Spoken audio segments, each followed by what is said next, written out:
بربهم عذاب جهنم وبئس المصير.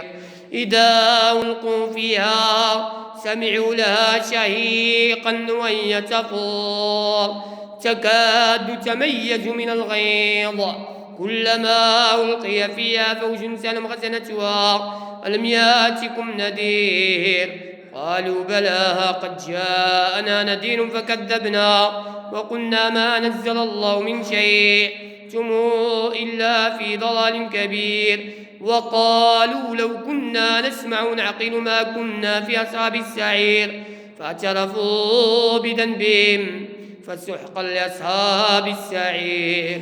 إن الذين يخشون ربهم بالغيب لهم مغفرة وأجر كبير. وأسروا قولكم أو اجهروا به إنه عليم بذات الصدور. ألا يعلم من خلق وهو اللطيف الخبير. ألا يعلم من خلق وهو اللطيف الخبير. ألا يعلم من خلق وهو اللطيف الخبير. ألا يعلم من خلق وهو اللطيف الخبير. ألا يعلم من خلق وهو اللطيف الخبير. ألا يعلم من خلق وهو اللطيف الخبير. ألا يعلم من خلق وهو اللطيف الخبير. ألا يعلم من خلق وهو اللطيف الخبير. ألا يعلم من خلق وهو اللطيف الخبير. ألا يعلم من خلق وهو اللطيف الخبير.